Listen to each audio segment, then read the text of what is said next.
Sir India तो इस तरफ आता ही नहीं है। पिछले दिन इंडिया के फॉरेन मिनिस्टर डॉक्टर जयशंकर ने एक स्टेटमेंट दी है। उन्होंने कहा है कि हम अब पाकिस्तान की पब्लिकली बात करते ही नहीं है, हम पाकिस्तान पर बात करके अपना वक्त जाया नहीं करना चाहते। इसकी रीज़न पाकिस्तान को समझनी चाहिए कि वो क्यों ऐसा कह रहे हैं। आज से थोड़ी देर पहले पीछे चले जाएं तो आप दुबई को सपोर्ट कर रहे थे, आप यूएई को सपोर्ट करते थे, आपने चाइना के साथ आपके अच्छे ताल्लुकात थे, दुनिया आपकी सुनती थी।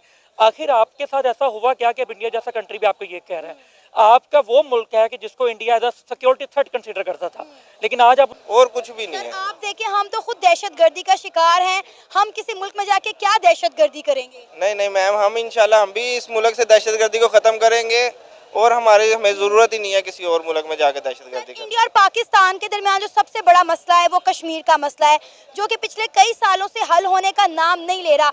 आपको क्या लगता है ये मसला कब और कैसे हल होगा ताकि दोनों मुल्क करीब आ सके? हम कब तक जो है ये ब्लेम गेम खेलते रहेंगे? हमें कभी आज जम्मू कश्मीर में एक अफसोसनाक वाकया पेश आया है। 25 से 26 सिविलियंस को, टूरिस्ट को फायरिंग करके हलाक कर दिया गया है। 4 से 5 असले से लेस लोग आए, उन्होंने खुलेआम फायरिंग शुरू कर दी, जिसके नतीजे में कई लोग अपनी जिंदगियों की बाजी हार गए। इंडिया इस बात का क्लेम करता था कि जम्मू कश्मीर से जब से आर्टिकल 370 रिमूव किया गया है, जम्मू कश्मीर से दहशतगर्दी का खात्मा हो चुका है और अमन की फिजा कायम हो चुकी है। लेकिन एक बार फिर से जम्मू कश्मीर के अंदर दहशतगर्दी की फिजा कायम हो रही है। इसी मुद्दे पर बात करेंगे आज की इस वीडियो में, तो आइए चलिए हमारे साथ।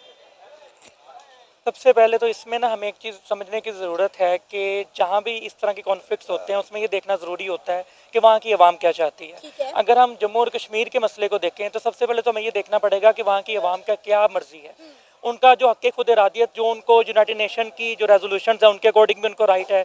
उसके अलावा अगर आप इंसानी बुनियादों पर भी देखें तो हक़ खुद इरादियत हर एक इंसान का हक़ है। अगर कश्मीरी के पास हक़ खुद इरादियत लेना उसके लिए दहशतगर्दी है तो वो दहशतगर्दी करेंगे, ठीक है, उनका हक बनता है, सही है। इस तरह के जो वाक़यात हैं इसमें बेसिकली जो मेरा पॉइंट ऑफ व्यू है वो ये है कि इस तरह के वाक़यात में सिर्फ और सिर्फ जो नुकसान है वो शहरियों का होता है, सिर्फ और सिर्फ जो नुकसान है वो लोकल पब्लिक का होता है। ना मारने वाले का कुछ जाता है, ना बचाने वाले का कुछ जाता है। तो मैं ये समझता हूँ कि सबसे पहले तो ये देखना चाहिए कि जो वहाँ के शहरी हैं उनकी मर्जी आइडेंटिफाई करने के बाद हर फरीक को टेबल पे बैठना चाहिए। आजकल के दौर में जब हम 21st सेंचुरी में 5th जनरेशन वॉरफेयर में हैं, आप मिसाइलों से और जंगों से नहीं जीत सकते। आज आपको जीतना पड़ेगा डिप्लोमेसी से, निगोशिएशन से। आप लोग अगर ये समझते हैं कि आप लोग लड़ाई करके जीत सकते हैं तो लड़ाई से सिर्फ नुकसान होता है। तो सबसे पहले तो आपको बैठ के देखना पड़ेगा जितने भी स्टेक होल्डर्स हैं कि अवाम की क्या मर्जी है, अवाम की राय क्या है। अगर उनकी राय किसी भी मुल्क की तरफ हो, कोई भी वो उनकी जो हक है वो उसके बारे में बात करना चाहते हो तो उस पर जरूर अमल करना चाहिए। सर इंडिया तो कहता है कि जब हमने कश्मीर से 2019 में आर्टिकल 370 रिमूव किया था, उसके बाद से कश्मीर में हमने बड़ी डेवलपमेंट की और कश्मीर के हालात बड़े नॉर्मल हो गए हैं। फिर अभी एक बार फिर से कश्मीर में दहशतगर्दी क्यों परवान चढ़ रही है? अच्छा, इसमें ना सबसे पहले तो आपको ये समझने की ज़रूरत है कि आर्टिकल जो 370 रिवोक किया गया था वो बेसिकली कश्मीर का स्पेशल स्टेटस खत्म करता है। बेसिकली आप सबसे पहले तो रूट कॉज को ही खत्म कर रहे हो ना।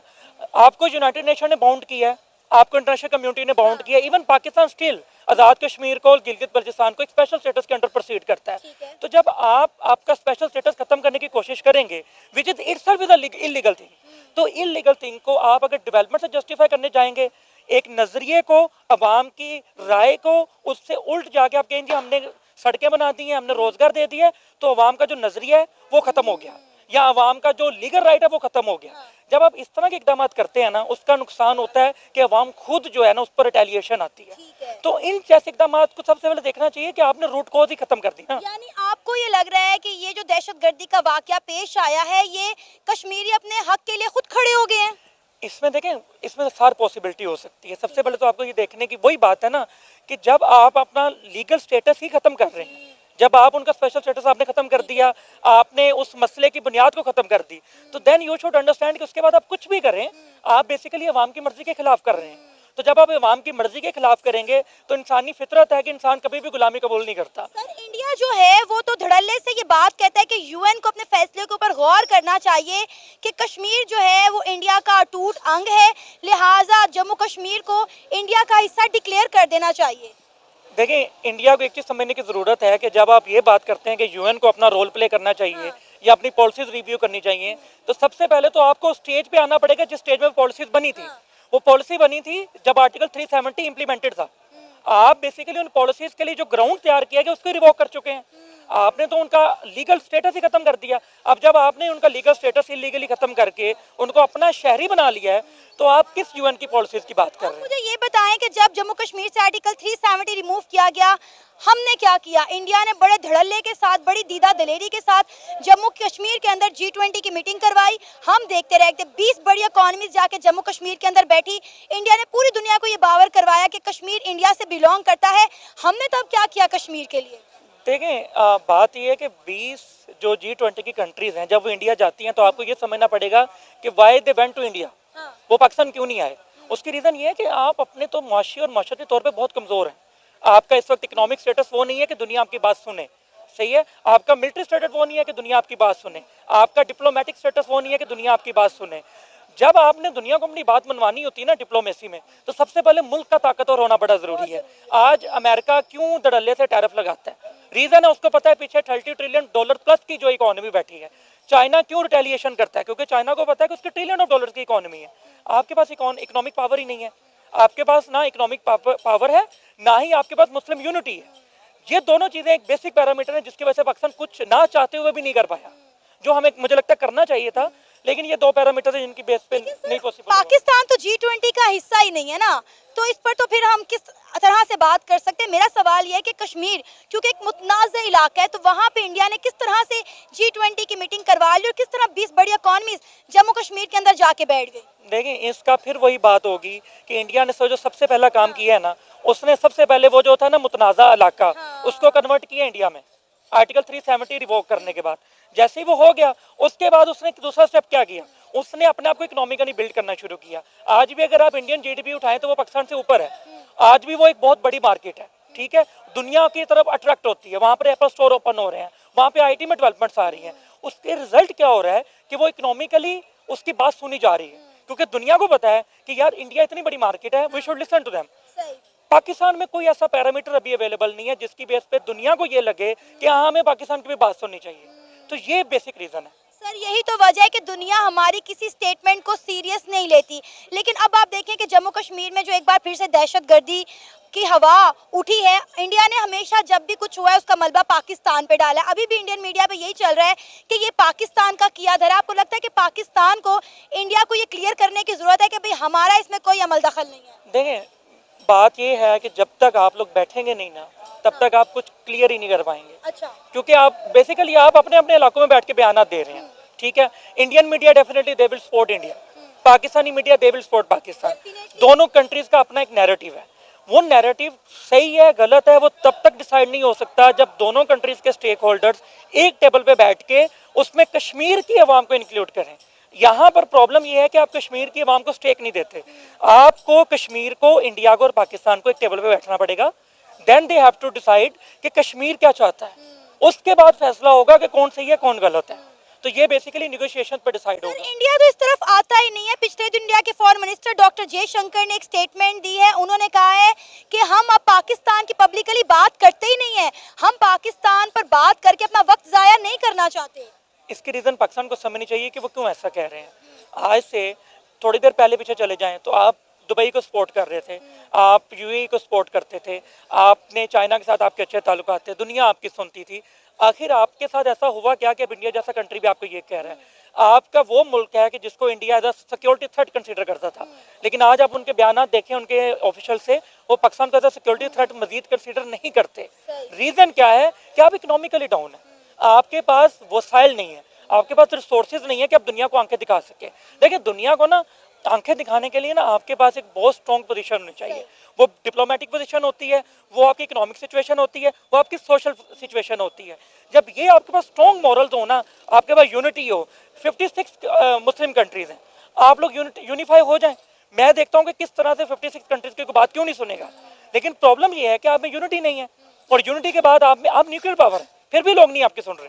तो then you have to change your policy. Sir, हम तो चाह रहे हैं कि किसी तरह इंडिया आए, हमसे बातचीत करे और दोनों मुल्कों के दरमियान जो है वो ताल्लुकात बेहतर हो। आप देखिए कि बलूचिस्तान में क्या कुछ नहीं हुआ। इंडिया ये बात कहता है कि पाकिस्तान दहशतगर्दी को सपोर्ट करता है और वो मुल्क जो हमारे घर में घुस के हमारे लोगों को मारे, हम उसके साथ एक टेबल पर बैठ के बातचीत नहीं कर सकते। आपको नहीं लगता हम किसी के घर में घुस के क्या दहशतगर्दी करेंगे? हम तो खुद दहशतगर्दी का शिकार हैं। आप देखेंगे पिछले दिनों बलूचिस्तान में क्या कुछ नहीं हुआ। असल में देखें, जो कंट्रीज होती हैं ना, वो जब उन्होंने नैरेटिव क्रिएट करना हो तो वैसी नैरेटिव क्रिएट करती हैं। इंडिया अब ये तो नहीं कहेगा कि उसने कुछ नहीं किया, ना ही पाकिस्तान ये चीज़ कहेगा, ठीक है। इंडिया ने ये जो चीज़ें कर रहे हैं, देखिए मीडिया वॉर मैं समझता हूँ आजकल के दौर में ना कन्वर्ट हो चुकी है सोशल मीडिया पे। कन्वेंशनल मीडिया से हट चुकी है बात। कन्वेंशनल मीडिया ज़्यादातर वो बातें कर रहा होता है जो स्टेट स्पॉन्सर्ड होती है, या जो स्टेट से चली आ रही होती है, या जो ओवरऑल नैरेटिव होता है। एंड मेरे ख्याल में नेशनल मीडिया का ना ये पर्पस भी यही होता है कि वो ऐसी बातें करे जो ओवरऑल नेशनल बेनिफिट में जाए। लेकिन अगर आप ऑन द रियलिटी पे बात करेंगे तो फिर उसमें बात फिर वही है कि you have to come to sit together. आपको बैठना पड़ेगा, आपको समझना पड़ेगा कि किसकी कहाँ गलतियां हैं और उन गलतियों को सुधारना पड़ेगा। सबसे बड़ा मसला तो कश्मीर का है जो हल होने का नाम नहीं ले रहा है। देखिए आप 74-75 ईयर्स हो गए हैं, लेकिन कश्मीर के मसले की वजह से दोनों मुल्क जो है वो एक मेज पर बैठ के बात ही नहीं करना चाहते। देखिए, सबसे बड़ा मसला कश्मीर खित्ते का नहीं है, सबसे बड़ा मसला है कश्मीरी अवाम का। क्योंकि जो खित्ते होते हैं ना वो लोगों से बनते हैं। जब तक आप उनकी आवाम को फैसिलिटेट नहीं कर रहे, उनके नज़रियात को नहीं सुन रहे, उनकी सोच को बंद करना चाहते हैं ना, तब तक आप वो मसला हल नहीं कर सकते। It's not an issue of a border line. ये मसला बेसिकली ये है कि उनकी आवाम क्या सोचती है, और उनकी आवाम क्या सोचती है, इन शॉर्ट बताऊं, ये हम दोनों में से आज तक किसी दोनों फरीकों ने नहीं सोचा, ना इंडिया ने सोचा ना पाकिस्तान ने सोचा। तो लेट देम डिसाइड। उसके लिए ज़रूरी है table. Let them decide what they want, then will see कि वो क्या चाहते हैं। अगर वो किसी कंट्री का साथ चाहते हैं, मोर देन वेलकम, ठीक है। हमारे तो वैसे फाउंडर ने कहा है कि कश्मीर हमारी शहरग है, सही है। तो वो शहरग आपको प्रूव करनी पड़ेगी ना। वो प्रूव किस तरह होगी? ज़बरदस्ती तो हम नहीं कर सकते। वो शहरग इस तरह इम्प्रूव होगी कि जब आप टेबल पे बैठेंगे और कश्मीरी अवाम ये कहेगी कि जी हाँ हम पाकिस्तान के साथ हैं, देन आप उस चीज़ को, उस नज़रिए को साबित कर सकते हैं। लेकिन अगर आप ये समझते हैं कि आप उस नज़रिए को दबाएंगे in the name of development, in the name of infrastructure, in the name of architecture, कुछ नहीं होगा। ये ऐसा ही चलता रहेगा। तो बेहतरीन हल बात करना है, लड़ाई इसका हल नहीं है। इसमें दो चीज़ें होती हैं, हमेशा कश्मीर में दो चीज़ें हुई हैं। एक तो सबसे पहले इंडिया जो है ना वो थोड़ा सा झूठ बोलता है। अच्छा, इस बार भी उसने ऐसे किया। आर्टिकल 370 ख़त्म करके उसने बीच में इंडियंस जो हैं उनको देना शुरू कर दिया, डोमिसाइल रिहाइश दे रहे हैं। वहाँ पे ज़्यादा से ज़्यादा हिंदुओं को बसा रहे हैं ताकि कश्मीरी अपनी जद्दोजहद ना कर सके। अच्छा। इसी वजह से अब देखें ना, ये अभी 25-26 बंदे तो मर गए इंडिया के, और सारे के सारे हिंदू थे। अच्छा। और ये कश्मीरियों का रिएक्शन हो सकता है, लेकिन है नहीं, क्योंकि ये इंडियंस नहीं किया। इसकी वजह से ये और बंदों को लेके आएंगे। अच्छा, हाँ जी, ये कश्मीर के। आपको लग रहा है ये कश्मीरियों का रिएक्शन है जो इन्होंने 83,000 हिंदुओं को डोमिसाइल्स दिए, उसका रिएक्शन है? हो सकता है रिएक्शन हो, ये भी हो सकता है कि ये इंडियन ने खुद किया हो, क्योंकि आपको पता है कि इंडिया की पॉलिटिक्स हमेशा जो है ना वो लाशों के ऊपर हुई है, और वो ऐसे ही करते हैं। बाकी कश्मीरियों का उनका हक मिलना चाहिए, आज़ादी मिलनी चाहिए। ये तो उनके ऊपर है ना कि वो पाकिस्तान के साथ जाना चाहते हैं, आज़ाद रहना चाहते हैं, या इंडिया के साथ रहना चाहते हैं। इंडिया तो ये दावा करता है कि उन्होंने जब से कश्मीर से आर्टिकल 370 रिमूव किया है, उसके बाद जम्मू कश्मीर के अंदर उन्होंने बड़ी डेवलपमेंट की है। फिर अब ये सारे मामला क्यों कर पेश आएंगे? नहीं, कश्मीर में, उनके कश्मीर में भी डेवलपमेंट है, इसमें कोई शक नहीं। हमारे कश्मीर, बेसिकली उनका कश्मीर मैदानी इलाका है, हमारा कश्मीर पहाड़ी इलाका है। डेवलपमेंट वहाँ पे है, लेकिन वहाँ पे अब बड़े सगीर में भी तो डेवलपमेंट नहीं थी ना। ट्रेन की, आज तक ट्रेन की पटरियाँ पाकिस्तान में, इंडिया में अंग्रेज़ों के दौर की हैं। डेवलपमेंट तो अंग्रेज़ भी करते थे। अच्छा। लेकिन हम आज़ाद नहीं थे। हम आज भी आज़ाद नहीं है। अगर कश्मीर में देखें तो एक साइड से है कि आप देखें उन्होंने जो भी किया काम वो करते हैं, लेकिन कश्मीर आज़ाद नहीं है। कश्मीरियों को उनका हक मिलना चाहिए। और ये इंडिया तो हमेशा इसका मलबा जो है वो पाकिस्तान पे डालता है। अभी भी इंडियन मीडिया यही बात कह रहा है कि ये पाकिस्तान की जानिब से किया गया है। नहीं, ये तो झूठ बोलता है ना। पाकिस्तान ने उनके उधर जाके क्या करना है? उनके बंदों को पाकिस्तान में मरवाने हो तो इंडिया के अपने शहरों में मरवाए। ऐसा कुछ भी नहीं होता, ये सबको पता है। ये अपने समझ ले दिल को तसल्ली देते हैं वो, और कुछ भी नहीं है। आप देखिए, हम तो खुद दहशतगर्दी का शिकार हैं। हम किसी मुल्क में जाके क्या दहशतगर्दी करेंगे? नहीं नहीं मैम, हम इंशाल्लाह हम भी इस मुल्क से दहशतगर्दी को ख़त्म करेंगे, और हमें ज़रूरत ही नहीं है किसी और मुल्क में जाकर दहशतगर्दी करने। इंडिया और पाकिस्तान के दरमियान जो सबसे बड़ा मसला है वो कश्मीर का मसला है, जो कि पिछले कई सालों से हल होने का नाम नहीं ले रहा। आपको क्या लगता है ये मसला कब और कैसे हल होगा ताकि दोनों मुल्क करीब आ सके? हम कब तक जो है ये ब्लेम गेम खेलते रहेंगे? हमें कभी करीब आने की ज़रूरत पड़ेगी नहीं इंशाल्लाह। हमें क्या ज़रूरत है किसी के करीब जाने की? ये अफगानिस्तान हमारे साथ है, हमें क्या ज़रूरत है अफगानिस्तान के साथ जाने की, करीब होने की? पाकिस्तान अल्हम्दुलिल्लाह अल्लाह पाक ने पाकिस्तान को इस्लाम के नाम पे बनाया और पाकिस्तान ता क़यामत कायम रहेगा इंशाल्लाह। इस तरह तो हम आइसोलेट हो जाएंगे अगर हम अपने हमसाये ममालिक के साथ बना कर नहीं रखेंगे तो। नहीं, इनके साथ ना भी बनाए तो फिर भी आइसोलेट नहीं होंगे इंशाल्लाह, क्योंकि इंडिया के साथ हमें इंडिया के साथ बनाने की हमें ज़्यादा ज़रूरत है। अच्छा। लेकिन आप कैसे बना सकते हैं? अगर आप उनके साथ एक कदम चलते हैं तो वो आगे से आपके ऊपर दहशतगर्द हमले। जब हमने उनके साथ सुलह करने की कोशिश किया, बलूचिस्तान में सबसे ज़्यादा दहशतगर्दी है जो आजकल हो रही है, और ये सारा कुछ इंडिया करवाता है। इंडिया आज तक 26/11 के हमले को नहीं भूला, लेकिन पाकिस्तान में आए रोज जो है वो 26/11 होता है। अभी आप देखें पिछले दिनों हमने बलूचिस्तान में क्या कुछ बर्दाश्त नहीं किया। जाफर एक्सप्रेस के बाद आप देखेंगे कि कितने दिन लगातार पाकिस्तान में दहशतगर्दी के वाकयात पेश आए। बेसिकली मैं आपको वही बात बता रहा हूँ ना कि जब इंडिया में ना मामलात ख़राब होने लगते हैं ना, वो बलूचिस्तान में मामलात को ख़राब कर देते हैं। अब इंडिया में भी तो देखें, अगर हम सोशल मीडिया को नहीं देखते, हम मीडिया को देखें, तो इंडिया का अगर मीडिया उठा के देखें ना, तो इंडिया में कितनी तहरीकें चल रही हैं आज़ादी की। अब इंडिया जब उनके ऊपर नज़रें दुनिया की पड़ती है, वो उनसे हटा देता है, बलूचिस्तान में ऐसे वाक़यात शुरू हो जाते हैं। और फिर बलूचिस्तान में क्या है, कुछ भी नहीं है, वो 1400-1500 लोग हैं, जैसे हमारे आर्मी चीफ ने कहा है। तो इंशाल्लाह वो बात हकीकत है कि उनकी 10 नस्लें भी हमसे बलूचिस्तान नहीं ले सकती। अल्लाह के हुक्म से पाकिस्तान कायम है, पाकिस्तान इंशाल्लाह कायम रहेगा। सर, आपको लगता है कि हमें इंडिया के साथ ताल्लुकात बेहतर करने की ज़रूरत है? अगर पॉलिटिकली देखा जाए तो इंडिया के साथ हमारे ताल्लुकात बेहतर होने चाहिए। पाकिस्तान की और इंडिया की तिजारत के साथ पाकिस्तान को बहुत फ़ायदे हैं, लेकिन जब एक फ्रीक, अब झुक के तो नहीं ना कर सकते आप किसी के साथ, एक बंदा करना ही ना चाह रहा हो तो हम उनके आगे झुक तो नहीं सकते। इसलिए हमारे जो लोग कहते हैं नहीं करना, वो बिल्कुल ठीक कहते हैं। लेकिन सर देखें, जब तक ये कश्मीर का मसला हल नहीं होगा, इंडिया और पाकिस्तान के ताल्लुकात बेहतर नहीं हो सकते। हमारे दरमियान सबसे बड़ी दीवार ही कश्मीर है।